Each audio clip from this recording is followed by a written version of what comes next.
What it do, homies? I've been seeing this video circling around YouTube for days now. I'm a time traveler from the year 2345. I'm so sorry for what's coming. Now, generally, I try to avoid videos like this because I feel like it's mostly just a bunch of sci-fi, but it's getting popular for a reason. Also, let me know. I have been subscribed to Voyager for a minute. Let me know if you guys want to see some more reactions to this channel because I don't mind diving down this wormhole. Anyways, let's see what all the hype is about. Shut up and turn it up. If it all just hearsay and sci-fi nonsense. Is time traveling possible? The question of whether time travel is feasible has been around ever since the publication of H.G. Wells' novel, The Time Machine. Wow. The novel tells the story of a Victorian inventor who travels back in time to the year 802 AD. Some people believe that time travel is possible in the future, while others dismiss such ideas as science fiction. The late Stephen Hawking entertained the hope that humans would develop time travel technology one day. Meanwhile, there are many who argue that time travel experiences have already occurred. I do remember, and I was looking at Charlie's video. I do remember him talking about there was a person on TikTok that was making scary, accurate predictions, but as time went on, they started falling apart and everything. I think one he was talking about a hurricane. One of them came true. I remember not the hurricane one, but I can't remember. But I don't know. Most of this stuff, I'm just like, so I'm hoping to get something possibly believable out of this. I'm not In against one it. instance, a man claimed to have visited the year 2345 and gave some ominous predictions about what lay ahead. Maybe this is that guy. Could one even travel back in time? Who is this mysterious timeline slider that jumps in time? What happens to time-traveling paradoxes? Let's explore the tale of the time-traveling man and his dire prophecies of what is coming for us all. As a kid, Albilex stood out as peculiar. He entered the world in 1927, and he was incredibly smart. His amazing memory and comprehension earned him the moniker Walking Encyclopedia, since he could recall information verbatim from what he had recently read. At 9 months old, he claims to have overheard a conversation and fully comprehended what was being said.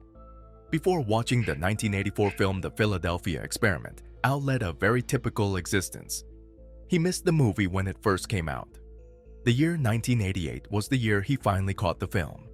During World War II, the film's protagonists, a band of sailors, were on the deck of the USS Eldridge and believed they had found a way for the US Navy to conceal its vessels. In the film, the ship's crew mysteriously vanished and was transported through time. Al felt a peculiar sense of recognition after watching the film.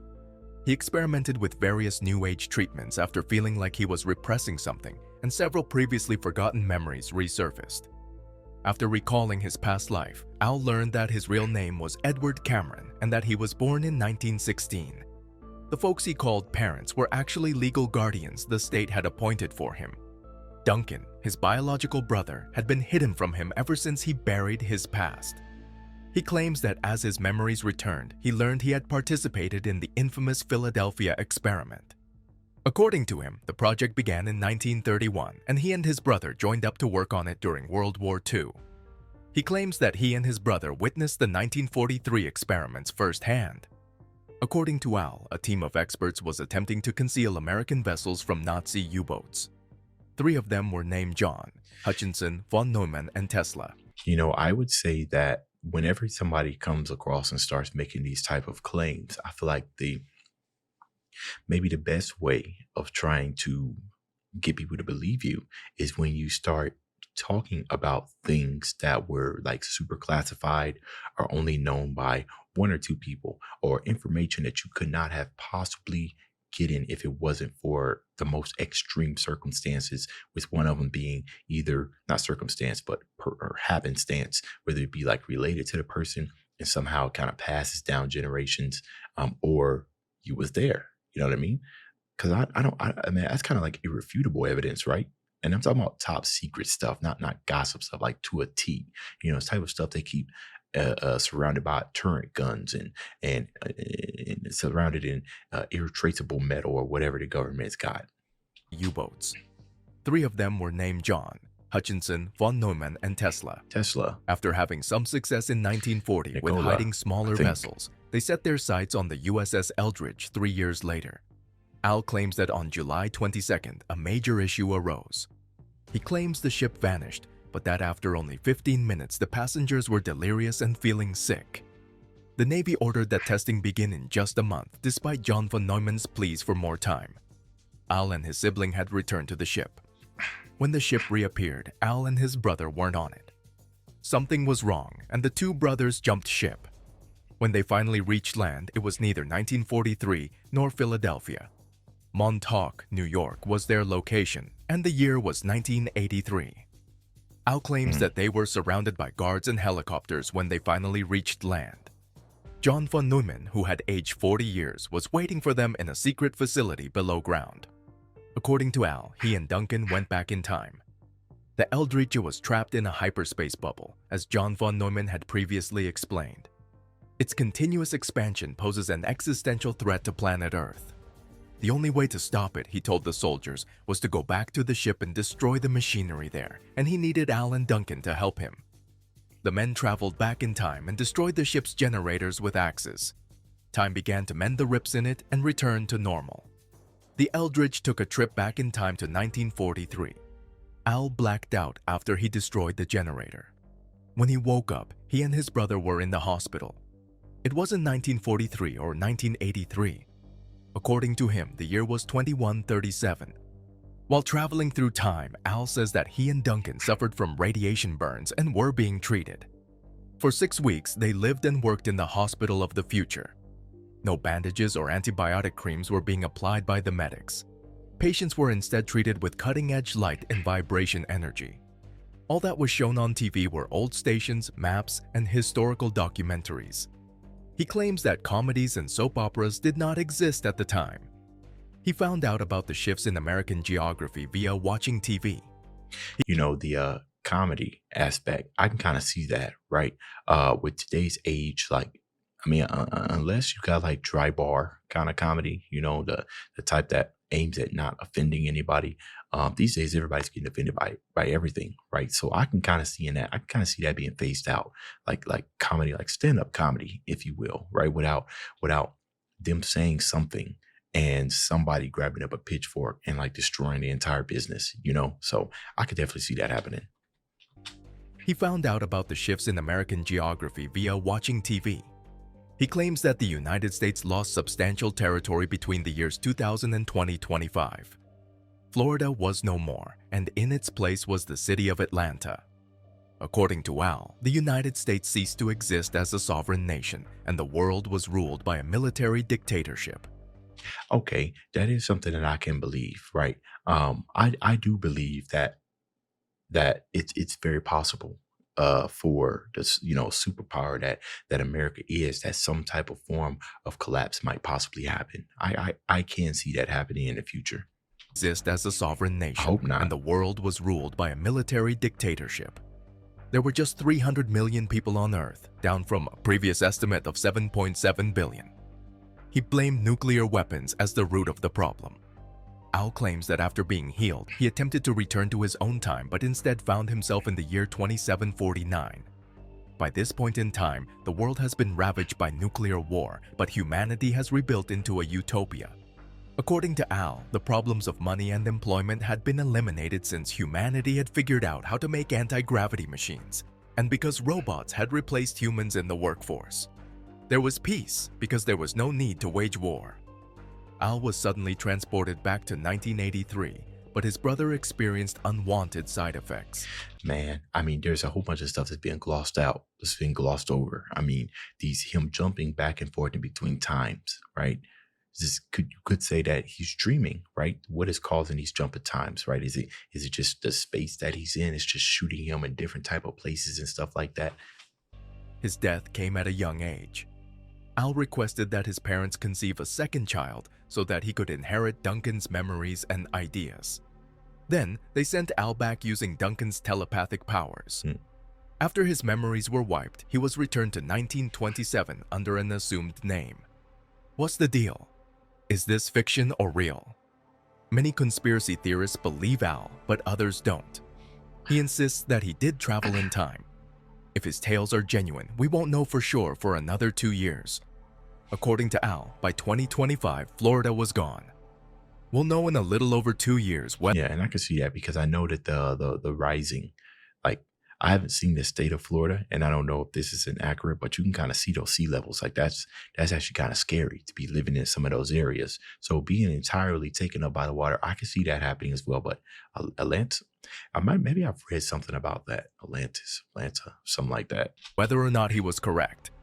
Meanwhile, we should ponder this important question. Time heals all. Can we actually travel through time? Reveals truth to all. The short answer is yes, and you're doing it now, speeding through time at the incredible rate of 1 second each second. Time passes at the same rate whether you're watching paint dry or wishing you had more time to catch up with a faraway friend.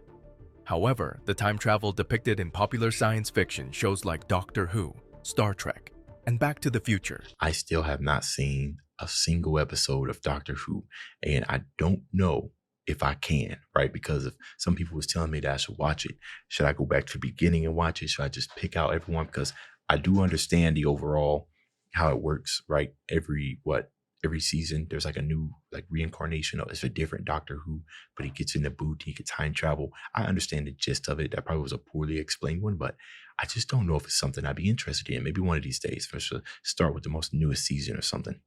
In which the main characters board a wacky vehicle and speed off into the past or spin into the future, is not the same as the kind depicted here. Time travel stories interact with the concept of parallel universes or alternate timelines when the protagonist must deal with the consequences of altering the past or present based on information from the future. Avengers, Most fictional time travelers simply enter a time machine just and name a vanish. few. Afterward, Or name they one. magically resurface in the midst of a band of cowboys, knights, or even dinosaurs. These movies depict what amounts to time travel.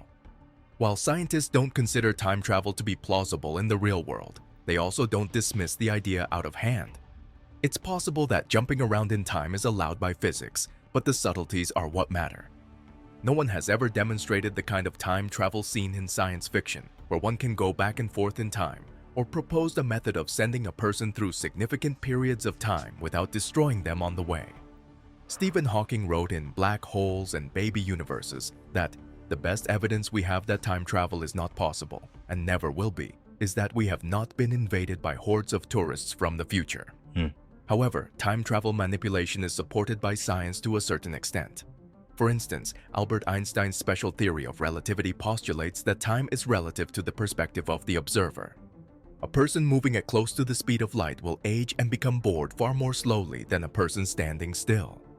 Because of this, astronaut Scott Kelly aged marginally slower during his year in space than his identical twin brother did while remaining on Earth. Oh, Some of the Oh. strangest physics associated with time travel can be found in ideas involving wormholes, black holes, and string theory. and to add, right, some of that is just genetics. Even though you are twins, there's going to be certain things I think down to molecular level that might age quicker, right? I don't know that much about twins, but that's very possible. Even if both of them was on Earth, for one to show visible ages, signs of aging than the other. I'm not trying to debunk anything. It's really just me talking, like through an understanding or whatnot. A wide variety of science fiction media, including novels, films, television shows, comics, video games, and more, continue to explore time travel. In 1905, Einstein created his special relativity theory. One of the cornerstones of contemporary physics, it was later expanded upon by Einstein in his theory of general relativity. The space-time continuum is described by special relativity for objects traveling at constant speeds along a straight line.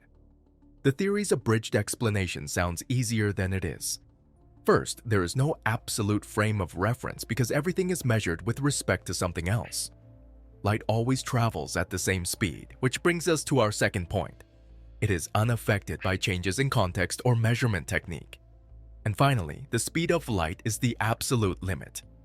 Time travel as we know it emerges naturally from these fundamental principles. A fast-moving observer will perceive time to pass more slowly than a stationary observer.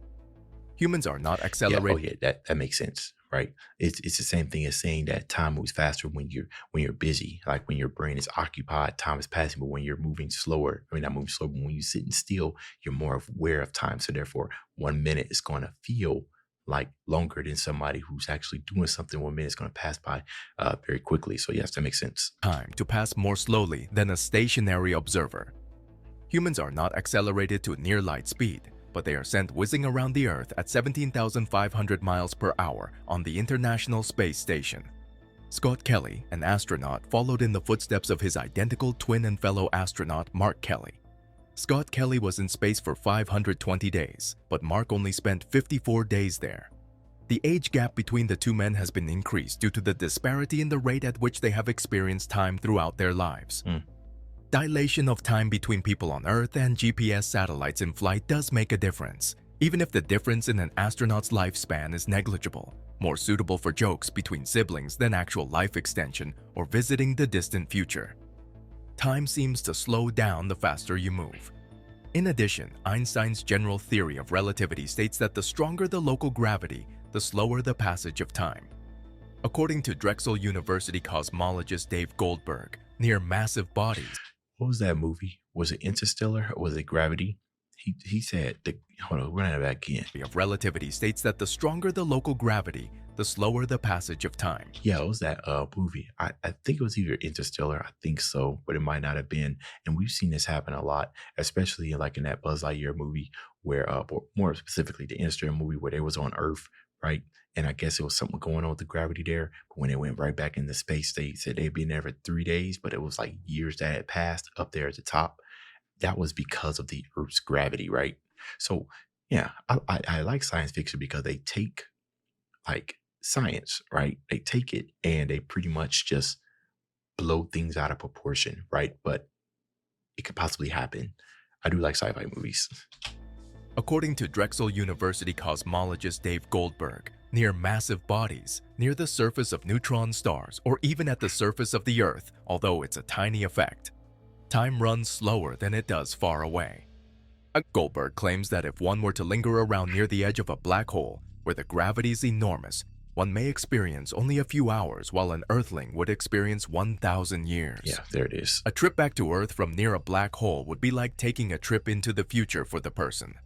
However, time travel backward becomes difficult, much more so than being torn to shreds within a black hole. For decades, scientists have been aware of the paradoxes associated with time travel using the theory of general relativity, and they have proposed a few viable solutions. According to Fabio Costa, a theoretical physicist at the Nordic Institute of Theoretical Physics, the first attempt to solve the problem using time travel was in the 1920s. An enormous cylinder would twist spacetime as it rotated rapidly, like rolling a piece of straw between your palms.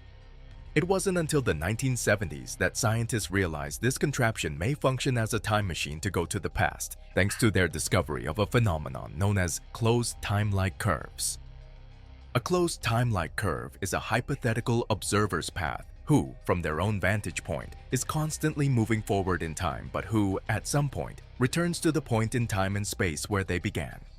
This is feasible in a space-time loop when gravity has twisted space-time and caused it to fold back on itself. Despite this, the phenomenon inspired further investigation. The topic of time travel was given more serious attention by scientists beginning in the 1980s. Igor Novikov of Russia and Kip Thorne of the United States, for example, wrote a paper together in 1990 on closed time-like curves. They started looking into the mechanics of time travel and how one might go about attempting to construct one. But they also looked into the issues inherent in time travel, which is no less essential. What if, for example, you threw a billiard ball into a time machine and it went to the past, collided with its former self, and then returned to the present in such a way that its current self could never enter the time machine? That seems like a paradox there. There has been intermittent interest in the subject since the 1990s, but no significant progress has been made. Every single time machine model that has been developed has flaws, which is why the area isn't very active right now. It has some appealing qualities and perhaps some potential, but there is a stumbling block that becomes apparent once one begins to untangle the intricacies. As an example, Albert Einstein's discovery that mass and energy are interchangeable reveals that most time travel theories necessitate negative mass and thus negative energy. You know what, man? This is a whole lot of information hitting me all at once, and I'm hanging in there, you know what I mean? But depending on how well this video does, I have an interest now, right? 'Cause they do a very good job of explaining things and trying to, the basic way of things for commoners such as myself who has zero experience in any type of science and everything. They do a good job of helping me explain things. And I know they do it of all kinds of videos. So I might just start doing some reactions regardless, or at least watching it off camera. Like electric charge, mass can be positive or negative in theory. However, no such thing has ever been observed in practice. What's the deal with using rare elements to travel across time? To keep a wormhole, the projected space-time tunnel between two distant locations in the cosmos, open, this is often necessary. This tunnel would collapse under the weight of gravity if negative mass weren't there. You can think of it as opposing the wormhole-bound positive mass or energy. While both Khanna and Goldberg agree that it's highly improbable that negative mass matter exists, Khanna does point out that some quantum phenomena, such as negative energy on extremely small scales, offer promise. A realistic time machine, he argues, Flash, would require Speed something Force. far larger in scale.